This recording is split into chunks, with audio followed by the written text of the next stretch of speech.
melanjutkan diskusi. Kalau tadi agak keruh gitu ya, kita minta pencerahan loh ini. Sebagai akademisi pada malam hari ini, Mas Ade. Kalau Anda melihat PSU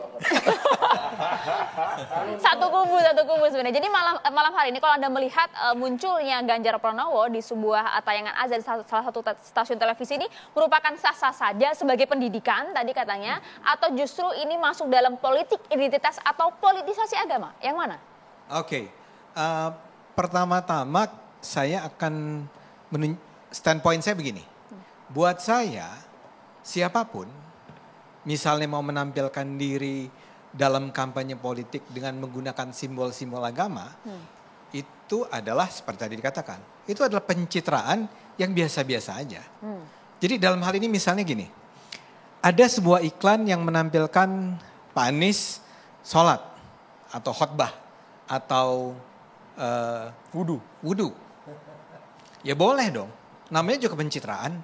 Kan dia sedang berusaha menarik hati penonton.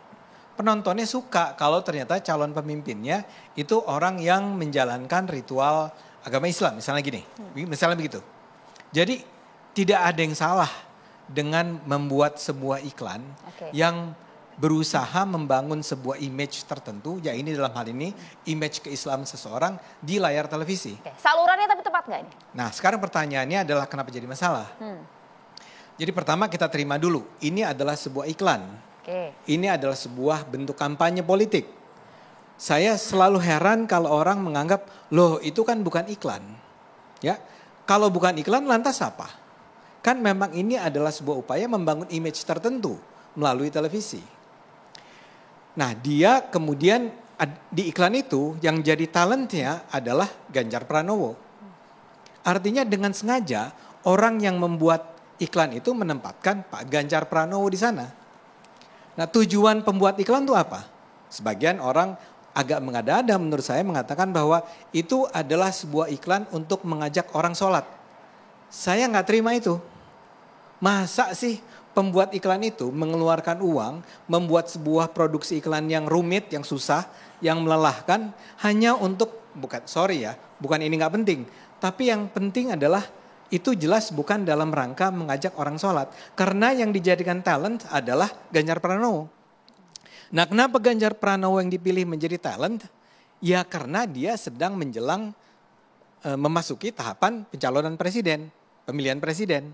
Jadi hadirnya Ganjar Pranowo di iklan tersebut adalah dalam rangka mengkampanyekan dia agar dia dipilih oleh masyarakat untuk menjadi presiden. Bagian mana Mas Adi yang mengkampanyekan? Karena tidak ada narasi, tidak ada simbol-simbol tertentu, apakah otomatis masuk ke sana Mas? Gini, di dalam kalau Anda belajar komunikasi, belajar iklan, iklan itu nggak harus hard sell namanya. Hard sell tuh misalnya saya secara jelas menyatakan branding rokok tertentu atau branding mobil tertentu dalam rangka membuat iklan. Iklan tuh ada juga yang namanya soft sell, jualan yang soft, yang indirect. Ya, sering sekali kita melihatkan iklan rokok, misalnya di Indonesia kan nggak boleh menyebut nama rokoknya, nggak boleh memperlihatkan rokoknya, makanya iklannya jadi lucu-lucu misalnya.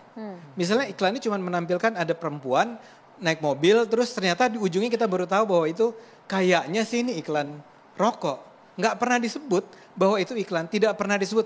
Marilah kita bersama-sama meminum minuman ini, nggak ada. Tapi kita tahu pakai akal sehat aja, dia ini lagi jualan. Itu sih pakai akal sehat. Nah sekarang munculnya Ganjar kan ada yang bilang, oh itu bukan kampanye. Saya akan tanya kenapa ada Ganjar di situ? Kenapa bukan Dede Uki misalnya? Kalau gantengnya kan sama ganteng. Kalau iya. Ya enggak, ini mahasiswa bisa menilai. Kalau dia tampil, dia juga azan, terus dia bukan azan, dia wudu ya. Sholat tadi ya. Sekarang dibalikin. Mungkin kalau Bang Uki nanti nyapres bisa jadi masuk nanti. Ya, enggak. Kalau dia jadi nyalek, dia juga mungkin bisa muncul dengan iklan seperti itu kan. Nah sekarang pertanyaan saya adalah, berikan penjelasan kepada saya mengapa Ganjar ada di sana. Cuman satu kok jawabannya, dia sedang beriklan. Dia sedang menampilkan dirinya dalam sosok seorang muslim. Dan karena itu dialah yang muncul di sana. Nah sekarang pertanyaannya kembali ke yang tadi Anda sebut. Lalu kalau begitu masalahnya apa? Masalahnya adalah iklan tersebut tampilnya di siaran azan.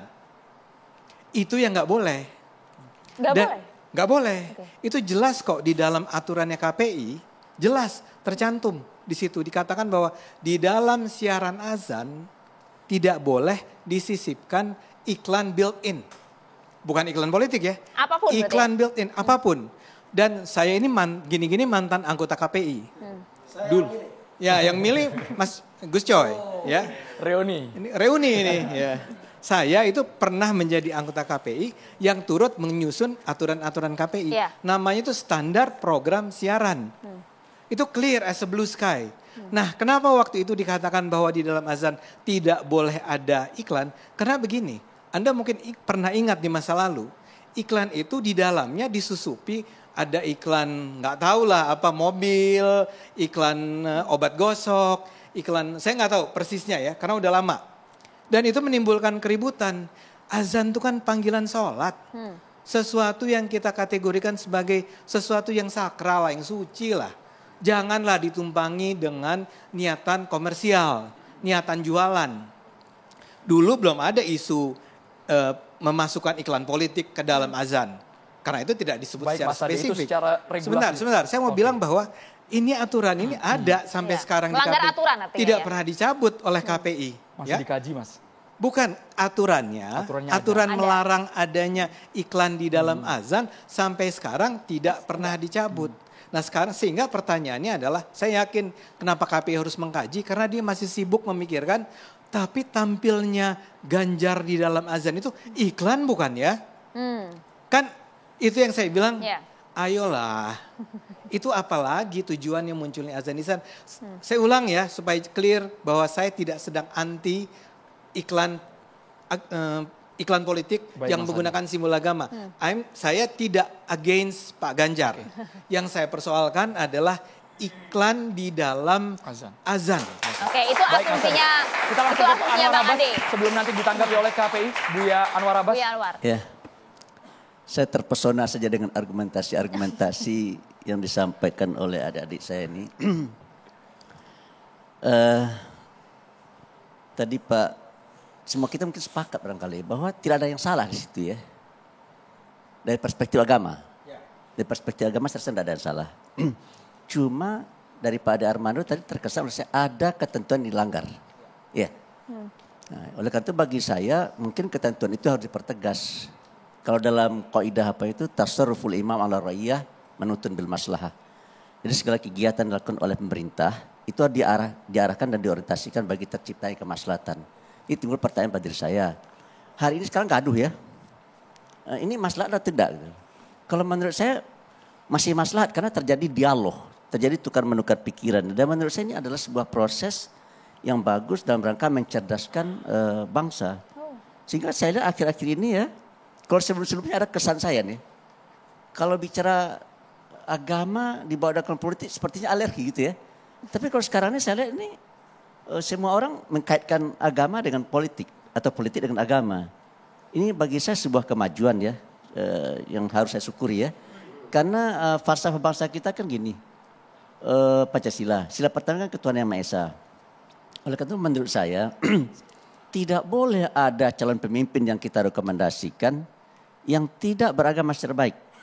Itu kesimpulan saya. Kalau dia seorang Muslim, dia harus menjadi Muslim yang baik. Kalau dia seorang Kristen, dia harus menjadi Kristen yang baik. Kalau dia seorang Hindu, menjadi Hindu yang baik. Kalau Buddha, dia menjadi Buddha yang baik. Kalau Konghucu, dia menjadi Konghucu yang baik. Oleh karena itu menurut saya ya setiap tokoh yang akan maju, apalagi sebagai capres ya, harus memperlihatkan identitasnya menurut saya. Apakah dia seorang Muslim baik atau tidak? Nah, kalau saya lihat sekilas, karena saya bukan politisi ya, saya hanya melihat dari perspektif agama. Apa yang dilakukan oleh saudara Ganjar itu menurut saya oke-oke saya, baik-baik saja. Memanfaatkan saja. Memanfaatkan azannya, Buya? Ya bagi saya tidak masalah. Kalau bagi saya tidak masalah ya. Bagi saya tidak masalah. Cuma kalau dilihat dari perspektif politik, nah ini baru agak bermasalah ya. Kalau dari perspektif agama saya tidak masalah. Boleh nggak orang sembahyang lalu dipublish melalui media publik? Saya tidak masalah. Boleh nggak orang beruduk dipublish melalui media publik? Tidak masalah juga. Cuma pertanyaannya adalah, ya kalau dilihat dari perspektif politik bagaimana? Saya kan bukan orang politik. Ya, dari saya bukan agama orang politik dan yang ya, ada ini adalah politisi semua. Ustaz Usni Mansur yang biasanya bicara tentang dakwah sekarang udah bicara politik juga kan gitu ya. Ya, saya rasa ya. Oleh karena itu saya mengharapkan begini. Jangan dipisah agama dengan politik, tetapi bawalah agama itu ke dalam politik. Dan jadikanlah nilai-nilai agama itu sebagai nilai luhur yang harus diperjuangkan oleh para politisi. Bisa begitu aja. Ya. Makasih. Jadi tidak ada yang salah kalau dilihat dari sudut pandang agama. Kalau begitu dari segi penyiarannya seperti apa? Kita akan langsung terhubung bersama dengan Bu Alia. Masih terhubung bersama kami, Bu Alia? Iya, Mbak. Iya, Bu Alia. Saat ini masih dikaji hingga saat ini. Jadi ada tidak aturan penyiaran yang kemudian dilanggar dengan munculnya Ganjar Pranowo dalam tayangan azan di sebuah stasiun televisi? Baik, jadi memang KPI saat ini sudah melakukan mekanisme penanganan potensi pelanggaran sebagaimana yang telah azan yang ditayangkan oleh stasiun televisi MNC dan RCTI gitu ya. Yang ini bersumber dari aduan masyarakat tentunya. Kami kemudian melakukan pemanggilan terhadap lembaga penyiaran terkait untuk kemudian melakukan klarifikasi. Kita tahu bahwa proses mekanisme keputusan itu juga kita lakukan ada mekanismenya. Nanti di situ ada Bang Ade Armando juga tentunya paham ya gitu kan kerjanya KPI seperti apa. Jadi setelah menerima aduan dari masyarakat lalu kita tindak lanjuti dan mengumpulkan alat bukti, verifikasi, kemudian ke tahap proses pemeriksaan sampai kepada dibahas di dalam rapat pleno. Setelah itu rekomendasinya adalah untuk melakukan klarifikasi, memanggil stasiun televisi yang bersangkutan untuk kemudian kita plenokan kembali. Nah, memang kami sudah melakukan itu dan juga sudah membahasnya bersama seluruh komisioner. Hanya memang hasil akhirnya, kesimpulannya seperti apa, akan kami sampaikan secara resmi ini, Mbak, gitu kan. Jadi tidak malam ini. Ibu Alia, biasanya hasil dari KPI ini apakah sifatnya hanya teguran semata atau berujung sanksi hingga take down siaran tersebut? Atau bisa lebih dari itu? Ya. Jadi sebagaimana mekanismenya atau aturannya bahwa kalaupun memang itu adalah ditemukan pelanggaran ataupun potensi pelanggaran bisa sampai misalnya teguran sanksi administratif gitu. Kemudian kalau memang itu dianggap sangat melanggar sekali memang sampai kepada pemberhentian gitu kalau memang itu ditemukan hal-hal seperti itu. Nah, ini memang keputusannya nanti masih kita akan sampaikan besok ataupun lusa ya gitu. Jadi ditunggu saja Mas gitu kan. Ditunggu saja karena ini akan kita sampaikan secara resmi gitu ya, tidak malam ini gitu. Kemudian yang perlu digarisbawahi juga bahwa hal-hal terkait kepemiluan juga kami ada gugus tugas. KPI tidak berdiri sendiri, ada KPU, ada Bawaslu, dan bahkan ada Dewan Pers juga di dalamnya. Tentunya persoalan pemilu ini yang memiliki irisan dengan lembaga kewenangan lain tentunya akan didiskusikan di sana. Hanya sampai saat ini memang secara pembahasan final gitu kan terkait draft juknis tentang tata cara pengawasan, pemantauan, pemberitaan, penyiaran, dan iklan pada masa sosialisasi peserta pemilu ini, bahkan pada masa tahapan kampanye pemilu ini memang belum selesai pada pembahasan belum final. Belum ada hasil hingga saat ini? Belum, gitu. Belum ada hasil final gitu terkait dengan pembahasan bersama gugus tugas ini. Izin Bu, ada yang ingin bertanya Bu, narasumber kami boleh? Ya, Bu Alia, saya cuma ingin tanya sebetulnya di mana letak persoalannya sehingga harus dibahas selama berhari-hari. Ya karena menurut saya kan sudah sangat jelas di pasal 58 ayat 5 kalau tidak salah. Kalimatnya itu clear ya bahwa dalam siaran azan di televisi dan radio tidak boleh disisipkan iklan built-in. Itu kan clear ya. Saya cuma ingin tanya apakah ada perpecahan pendapat di dalam tubuh KPI mengenai pasal tersebut atau bagaimana? Itu tadi sudah Bang Ade Armando juga sudah tanyakan tadi, bahkan juga sudah menyampaikan ada sisipan built-in iklan. Nah itu yang kemudian kami juga diskusikan gitu terkait gitu munculnya figur ini apakah termasuk dikategorikan iklan atau kemudian bukan gitu kan. Nah itu kan harus menjadi kesepakatan bersama. Nah itu nanti besok itu akan kami sampaikan hasil dari pembahasan seluruh komisioner ini. Tapi aturannya jelas ya Bu, pasal itu betul ada bahwa dalam tayangan azan tidak boleh mengandung iklan apapun, baik itu politik maupun iklan komersial lainnya. Tidak, hanya iklan saja. Ini kan berarti PR-nya Bang Ade Armando tuh menjelaskan iklannya apa. Terakhir Bu Alia. Jadi iklan saja. Terakhir Bu Alia. Terakhir. Tapi jangan dilupakan saja, juga gitu kan? bahwa gitu. Pak Mas Ganjar ini kan masih orang biasa loh, belum. Ya. Belum masuk masa pendaftaran. Ya, kan, sorry. Enggak, itu kan perlu diluruskan juga.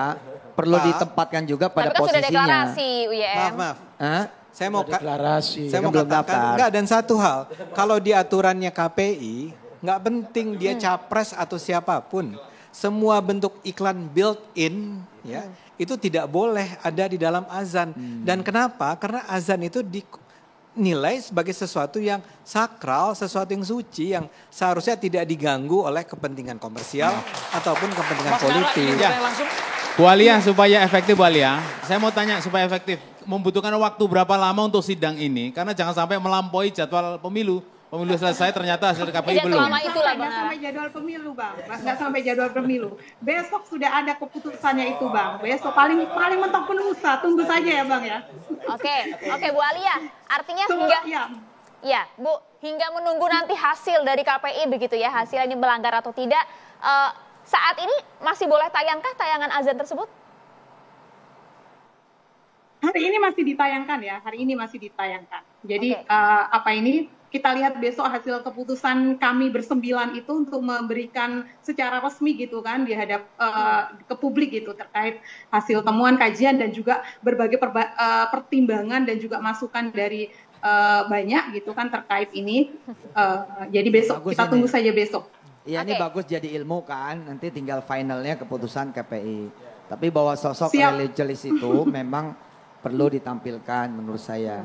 Memang untuk menjawab juga pertanyaan publik tentang sosok yang akan menjadi pemimpinnya. Lah iya nggak apa-apa kan, nggak apa-apa. Iya, coba kita lihat nanti besok keputusan finalnya gitu kan. Nah hari ini misalkan Mas Ganjar kan ada di belakangnya ada di umroh ya, selesai kemudian. Jadi Ustadz Mansur narasinya jelas, apa istilah dalam undang-undang?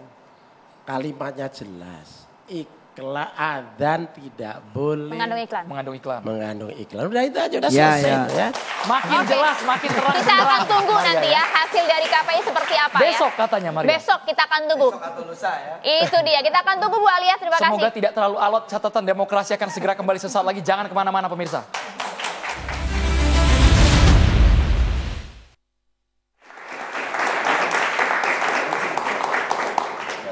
Bismillah, salatu wassalamu rasulillah wa ala alihi sahbihi wa mawala wa ba'du. Salam yang terbaik, salam para malaikat kepada para calon penghuni surga semuanya insyaallah. Assalamualaikum warahmatullahi wabarakatuh. Ada satu kalimat yang menarik ya. Arwahu junudu mujannadatu. Ya, fama ta'arafa minha antalafa wa ma tanakaru minha akhtalafa. Jadi artinya sebetulnya yang namanya ruh-ruh kita itu seperti pasukan yang berkumpul. Kalau mereka kenal, saling mengenal, mereka berkumpul bersatu. Tapi kalau tidak saling mengenal, mereka itu terpencar bahkan bisa saling beradu. Nah, apa yang menyatukan mereka?